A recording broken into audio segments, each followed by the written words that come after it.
De l'Union populaire républicaine du PR. Oui, exactement. Une formation politique de gauche ou de droite? Oui, nous voulons nous démarquer parce que nous amenons une autre vision de voir des choses pour la République démocratique du Congo. Nous venons d'abord cerner les problèmes qui fait que l'homme congolais jusqu'aujourd'hui est dans la pauvreté. Cependant, il y a des partis qui sont de gauche et d'autres qui sont de droite. D'autres sont au centre. D'autres sont au centre, ouais. Mais nous venons pour amener un autre vent.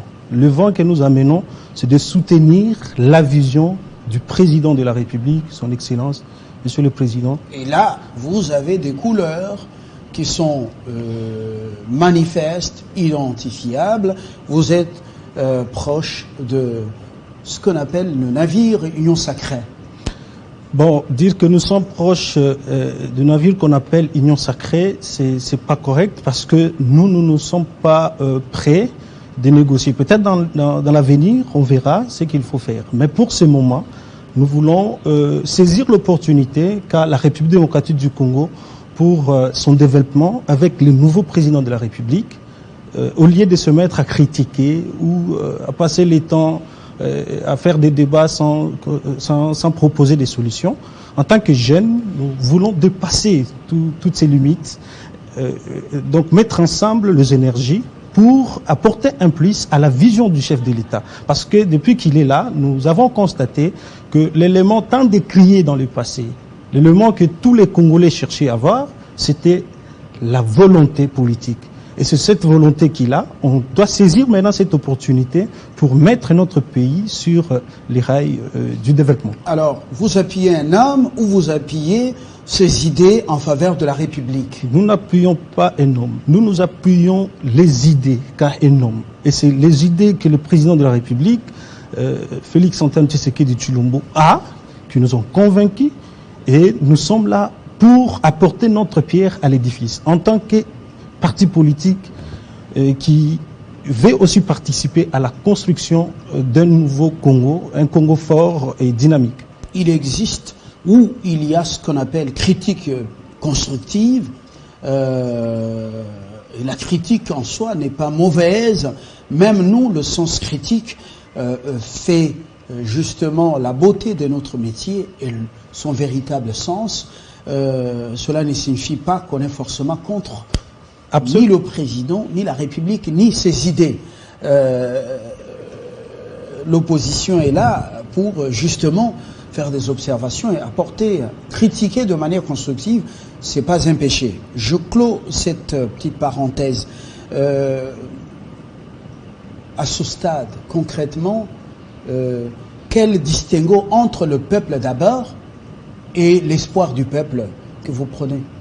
Oui, si vous voyez même notre slogan, qui est l'espoir du peuple, nous pouvons dire que nous tombons dans les camps ou dans la vision du chef de l'État, où son slogan qui fait sa force, c'est le peuple d'abord. Nous disons espoir du peuple. Pourquoi? Parce que nous savons que ce qui fait vivre un peuple, même si la souffrance est là, et surtout les Congolais, les jeunes d'abord de la République, ce qu'ils nous font vivre, c'est l'espoir.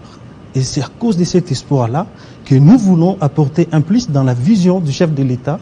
Le peuple d'abord, nous voulons mettre aussi de l'espoir dans cette vision pour l'accompagner à concrétiser la vision qu'il a de notre pays. De faire un Congo fort, et un Congo qui peut s'imposer dans les concerts des nations. Justement, vous êtes des jeunes, vous n'avez pas un président, vous avez un secrétaire général. Le modèle du PALU, de feu Antoine Kizenga, on y reviendra, pour quelles raisons. Mais d'abord, cette actualité, nous sommes entre élections, avec des signaux que l'équipe Kadima à la CENI renvoie à l'opinion congolaise. Les élections ne concernent pas les étrangers. Je n'ose pas, moi, parler de l'opinion internationale. Les kits d'enrôlement déjà commandés, un lot important déjà réceptionné. On parle de l'enrôlement des Congolais de la diaspora pour certains pays. Justement, il y a la guerre. Parlons d'abord élections. Est-ce que vous croyez en cette CENI, je n'ose pas, moi, parler d'un homme, Kadima, ou les membres de son équipe. Est-ce que vous croyez en cette CENI et aux signaux qu'elle nous envoie? Qu'il y aura élection à la date échue? Absolument, absolument. L'Union populaire républicaine croit fermement dans cette CENI. Pourquoi? Parce que cette CENI n'est pas venue par imposition des noms. Il y a eu tout un processus pour choisir les animateurs qui sont là pour nous organiser des élections. Alors, comme c'était de manière démocratique et que ces gens ont été mis en place et que ils sont en train de travailler pour nous produire des élections dans les respects de la Constitution, je pense que nous, en tant que parti politique qui vient pour appuyer des valeurs républicaines, nous sommes d'accord et nous appuyons cette CENI-là dans tout ce qu'elle est en train de faire comme démarche. Les fidèles dans une église. Amen, pasteur. Non, nous ne pouvons pas. Nous sommes là pour, si nous voyons quelque chose qui va dans le sens du peuple, de protéger les valeurs républicaines, nous sommes disposés d'accompagner.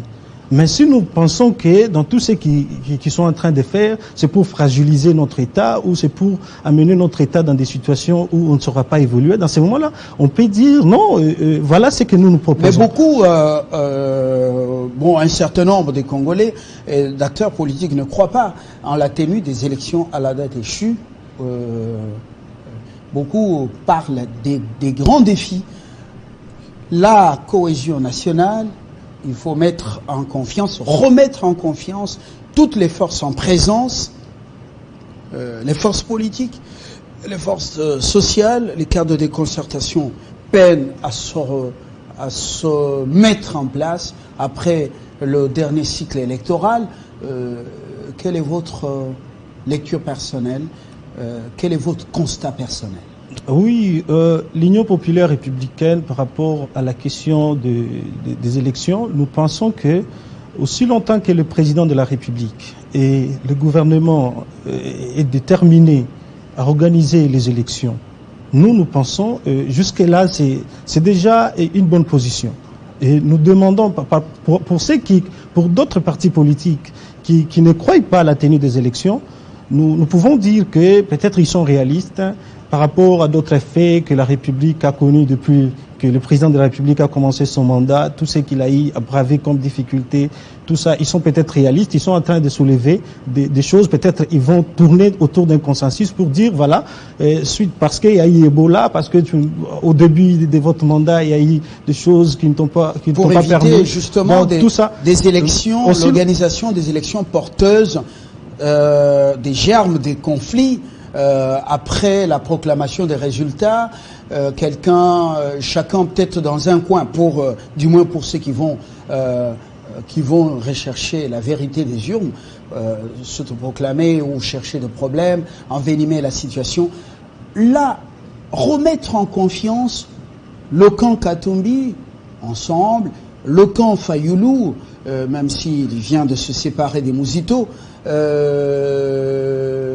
Envol et tant d'autres, les remettre en confiance que nous allons vers ces élections avec chance égale pour toutes les formations politiques, pour toutes les forces politiques et sociales. L'UPR, en tant que parti politique, nous croyons que si tous ces partis politiques mettaient de côté les couleurs de viser seulement les positionnements dans les institutions, s'ils pensaient qu'il s'agit de la République, qu'il s'agit de défendre les intérêts de la République, nous pensons qu'ils peuvent ne pas louper l'opportunité de donner peut-être des voies et moyens pour nous permettre à ce que les élections se passent dans les respects qui est le calme.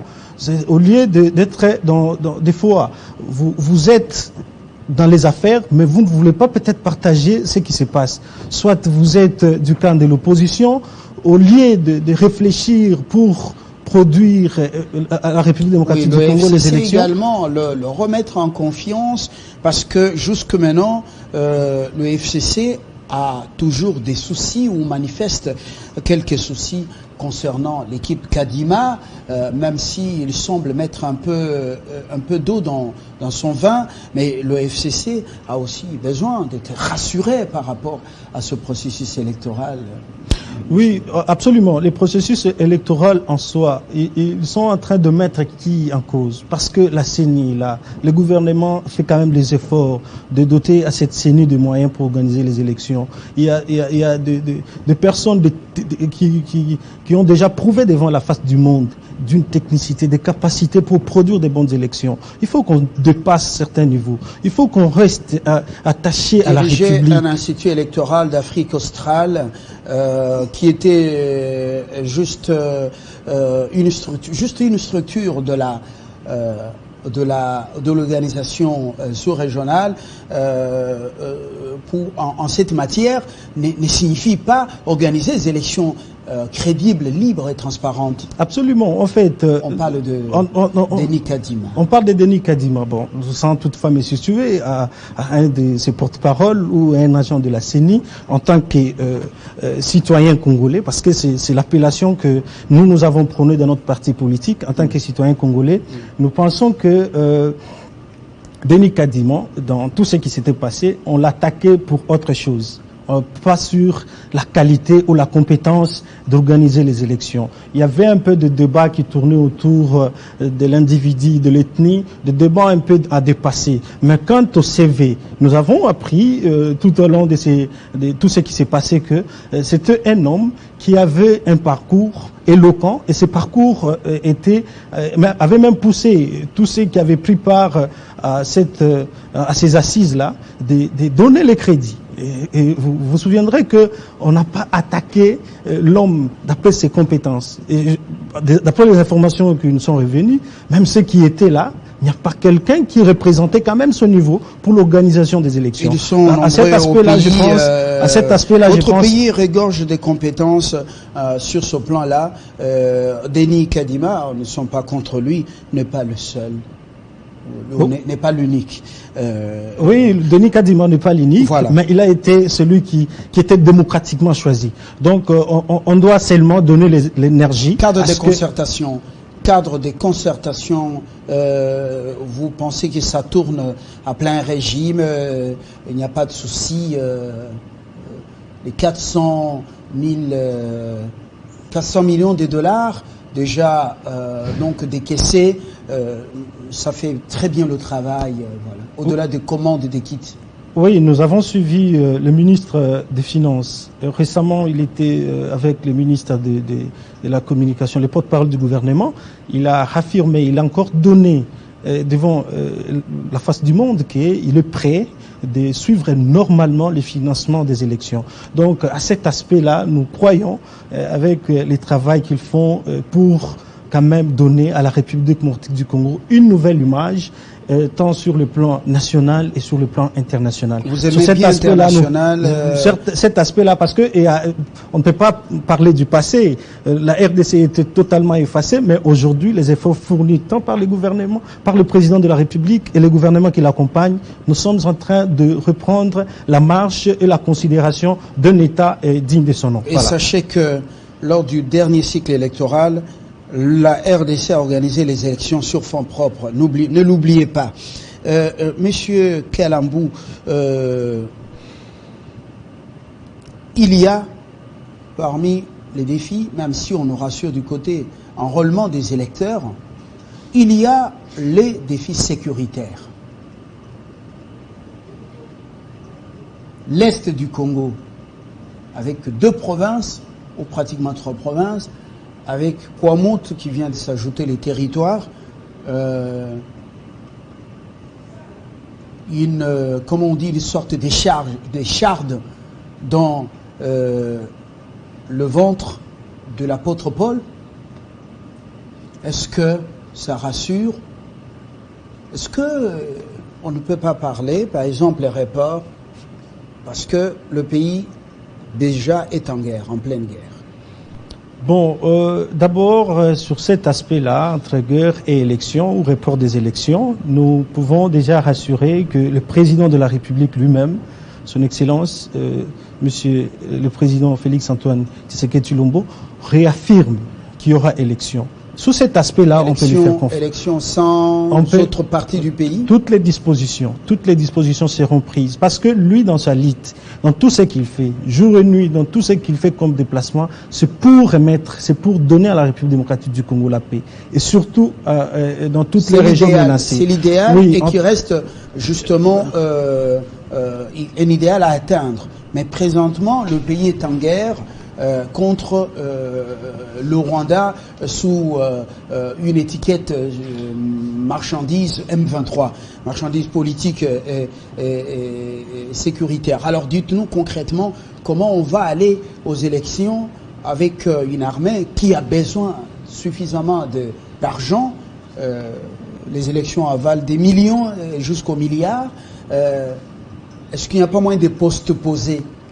Pour revenir à ce que disait le professeur Mampouya, glissement sans glissade. Bon, en fait, jusqu'à présent, comme nous sommes là pour soutenir la vision du chef de l'État et surtout en tant qu'un homme démocratique, il veut toujours rester dans les règles du jeu. Il réaffirme qu'il y aura organisation des élections, en dépit de tout ce que l'Est est en train de subir, sous pression de nos voisins.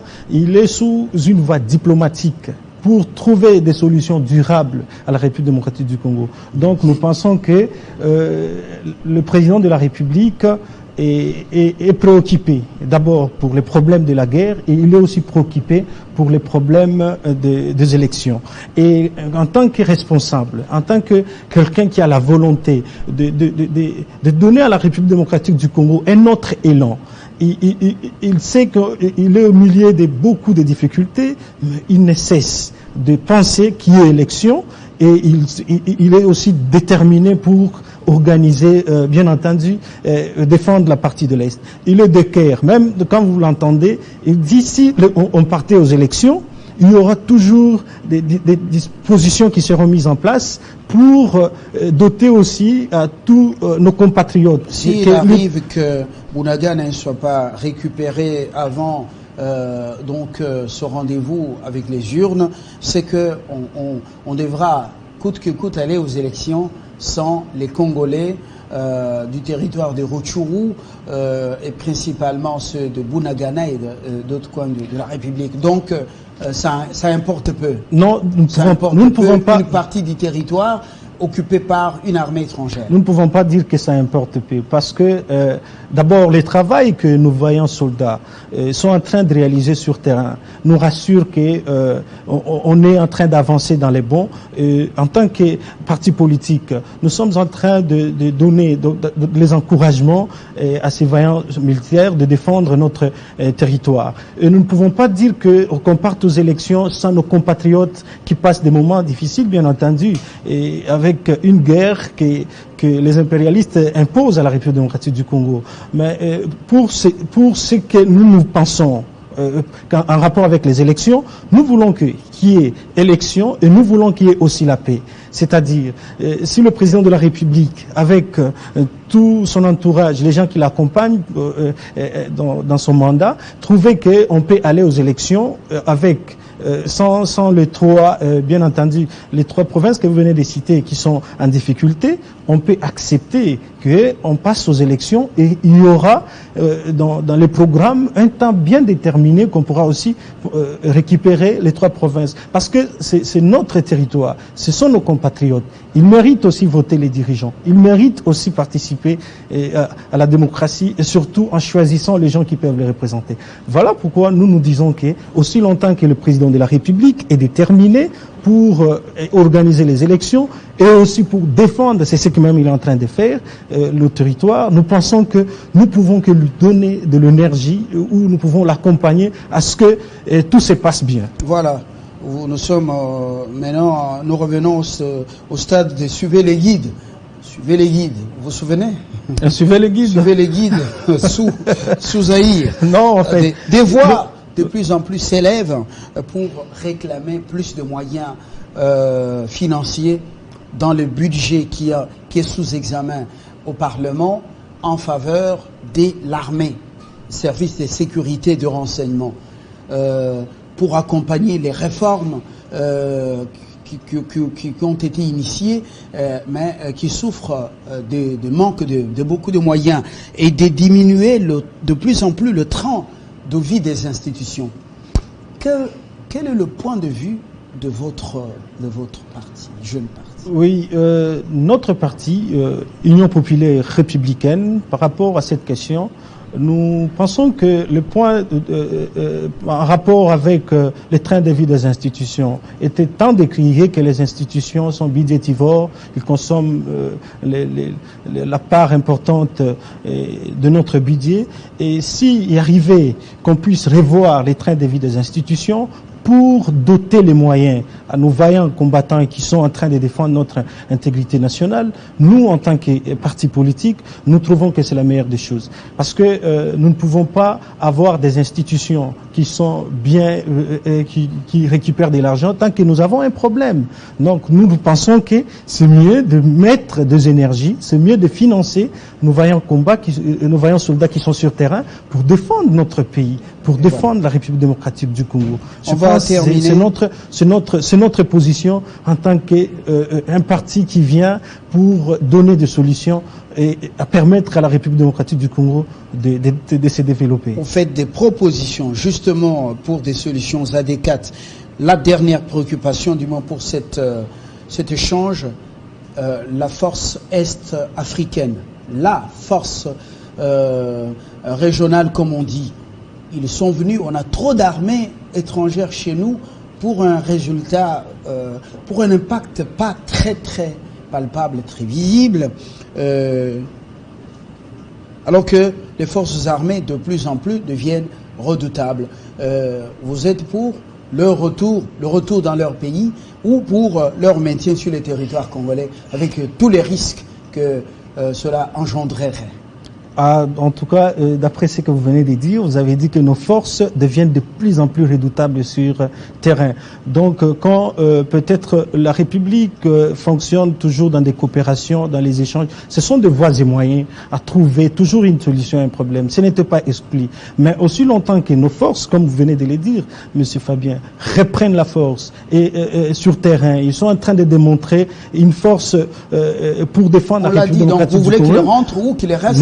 Nous ne pouvons que soutenir l'optique qu'ils puissent rentrer parce que sur terrain, nos combattants sont en train de bien défendre des territoires nationaux. Voilà. Sur cet aspect-là, nous pensons que nous sommes pour que les collègues qui étaient venus nous assister ou pour booster l'ennemi peuvent quand même, bien entendu, rentrer comme les Ougandais, incapables d'étuer les terroristes qu'ils ont eux-mêmes formés chez eux. Adonis Kalambou, cofondateur de l'Union populaire républicaine UPR, je vous remercie d'avoir donné de la voix pour votre formation donc politique à ces stades, voilà, à ces grands sujets qui engagent la vie de la nation congolaise. Très bonne soirée. Merci beaucoup, Monsieur Fabien Lumbala. Voilà. C'était un plaisir. Oui. Voilà. Dans quelques instants, Étienne Walamina, qui vient de Koulouzi,